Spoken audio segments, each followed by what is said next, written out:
what is it going to be like for you playing for Coach Boeheim? What do you expect? To be honest, I have no expectations. Okay. I have no expectations. I just want him to coach me hard and just push me to my limits, to be honest. I don't want him to sugarcoat anything. I know he won't, just because he's a person that I want to be around, and I want to be around winners, people who like to work, people who like to get something out of the next day, and that's what I look at him as. Obviously, he's a Hall of Famer. Who wouldn't want to be coached by a Hall of Famer? He's been around the game for a very long time. He's been around different people, so he knows a lot of stuff coming from the greats: LeBron James, Kobe Bryant, Chris Paul. I can go on and on. He coached with some of the other greats, Coach K, Coach Roy Williams. So, I mean, I want to try to just gain a lot of information for him and just soak it in because when the ball starts bouncing for me, I want to become a coach one day. Really haven't decided what level yet, but I do want to start looking into coaching. Yeah, I can see that, bro. You definitely had a mind for it, and you got that personality for it. You, like you said, you like to help people, and that's what it's about. At the end of the day, you're gonna impact lives doing that. And as far as Coach Boeheim goes, he wants you to go hard. He wants you to have a little. You talked about having passion for the game. He wants you to have that. You can show it a little bit, and he gonna get on you and let you know. But he just want to know that, can you take that? Exactly. You know what I mean? He don't want to. You got to have a tough shell right there. Some guys he go at it and it break. You know what I mean? And they go like this. That's just how he coach. You got to know if you know what they say. If he's not on you, not talking to you, that's when we start worrying about it, right? Yeah. Because that's when he's not trusting you. He when he on you, he trusting that he can get on you and you gonna go out there and take care of your business. It's nothing in attack mode. You know what I mean? For sure. So when you go out there and you play as hard as you can, and he get on you, you just keep going. Yeah. You just keep playing. That's what he want to see. He want to see you gonna keep playing through it. Yeah. And then you get to come play with Buddy and Joe. Talk about that a little bit. How fun is that to be able to come back, with your guys? You play with AAU growing up. I mean, you already got that chemistry. Was that a big part? Knowing that those guys were there as well. That I'm gonna be comfortable out there. Oh yeah, knowing what type of people you're gonna be playing with is always something important that you should look into. And I know how Buddy and Joe play. I've watched them ever since I started playing with them, to be honest. And I know what their strengths are. I know what their weaknesses are. And I just want to play with people I know. I would have never thought I would be playing with them in college ever since like high school and middle school. It's kind of like a great storyline to tell on how we grew up and and now we're back on the same college team. So it'd be interesting to tell. Really just can't wait to get started because we got a lot of things to handle and get out there because we want to get to the next level, but we also want to win championships, and that's something that we didn't get to do on City Rock. So we're gonna definitely try and get one on Syracuse.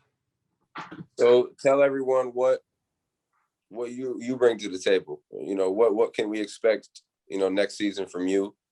Penetrate, passing. What is it? To be honest, a true point guard.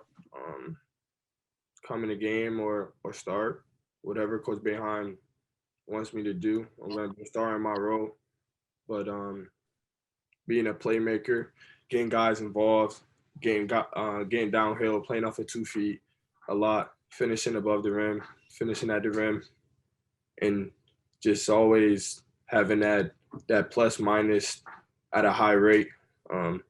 That's something that goes unnoticed on the stat sheets. When you're in the game, you're plus minus, and you always want to have that up at all times, because that means whenever you're on the floor, that means the team that you're on the floor with is always doing good at a consistent rate. So I want to bring that winning mentality, that every possession guy to the table, to Syracuse. Yeah, bring that dog, bring that heart with you, like bring that relentlessness, like keep going. Like, when somebody guarding you and you get by, then he right back there, and then he get by, you get by, he right, like he never stopping. You know what I mean? Exactly. You that dude who just always gonna be, you hit me in my head 8 times, I'm coming back with you 8 times. And not, you know what I mean? Like, you just gonna bring that to the table, bro. He loved that. He want to see that. And I could see that you poised and you ready for that position. Just how you talking. I could tell, how a real point guard talk. You got that savvy in you, but bring that dog too. I know one of the guys that I remember I heard you talk a while ago. One of the guys that you said was one of your favorite players growing up was Johnny Flynn. Yeah, for sure. Johnny Flynn. I'll tell you what. My man, one of the toughest dudes I ever played with. Regardless, I played against NBA, a lot of dudes, man. My man mindset was a dog, relentless. Like, if one thing I'm gonna tell you, a player to have a point, you gotta have that dog. You know what I mean? And he had it, bro. But that's for you. You can do that. You know what I'm saying? You, especially from that point guard position. Yeah. Think about this, bro. And I'm not putting any expectations on, no pressure. It's just this Cuse family, so it's all love. Think about the line that lineup of point guards that Cuse had throughout those years, throughout history. Talk about Pearl, Sherman Douglas, Johnny Flynn, Red Archer, your coach Jason Hart, Michael Carter. I mean, I'm missing a lot, but and now you get to be able to be with some of them names. For sure. You know what I'm saying? Talk about that. I know you talked about it already, what it means to you, but talk about that position. I really want to just keep that legacy going. It's nothing but great point guards in this program.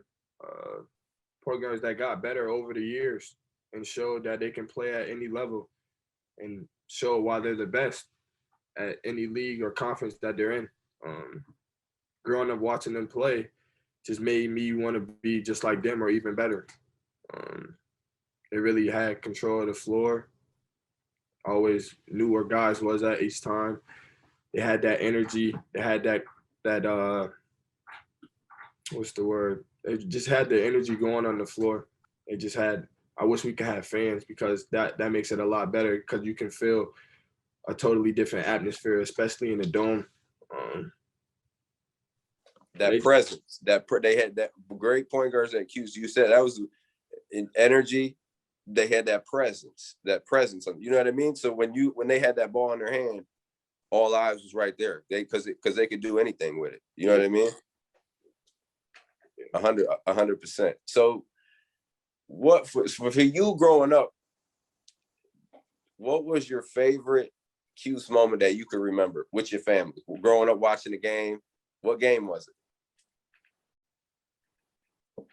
I gotta put the one where you had the little buzzer beater.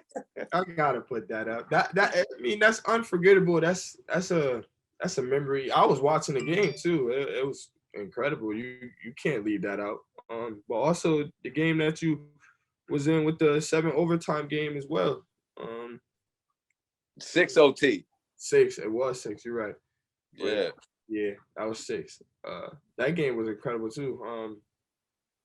Can you just tell me a little bit about, like, how was that? Like, how was that feeling, if you could remind us and stuff like that? Like, I mean, the whole game was, I mean, I think we were 20th and they were 4th in the country. They had the beat, Stanley Robinson, rest in peace, AJ Price, Jerome Dyson, Kemba Walker at the time. But we had a squad: myself, Johnny, Paul Harris, Andy, AO, Rick Jackson, Christoph Ojowan. Who am I missing? We had a squad. We had a good mob that year, and just back and forth the whole game, bro. And then, you know how that Connecticut Syracuse rivalry is already, it's already real tense. Boeheim, Calhoun, that you ain't even got. It doesn't matter who on the team. Those two guys, they should set the standard for the rival. So hit that shot. I mean, I'm in Madison Square Garden. I'm on ESPN. I'm in the Big East tournament. It's Syracuse. It's UConn. I ain't even think about it, bro. I turned and I seen that table and I stood up and tap my chest, say a few choice words, and then feeling good for like, it felt like an eternity, but it was probably like for real 30 seconds. Yeah. And then my man was like, no good. So I'm like, damn, in my head, I'm like, man, I just did all that. Now I got to go back and we need to win this game. So and we one OT, two OT, three OT, big plays, big shots being made. Andy Rollins hitting in the 5th and 6 overtime dagger threes for like, it had to be, I don't know how much time, but it was probably about 10 seconds or something like that. But big shots, bro, big time players. Like that's a game that was super special, man. Like it was unbelievable. I mean, you making me feel I'm not that old, bro. You know what I'm saying?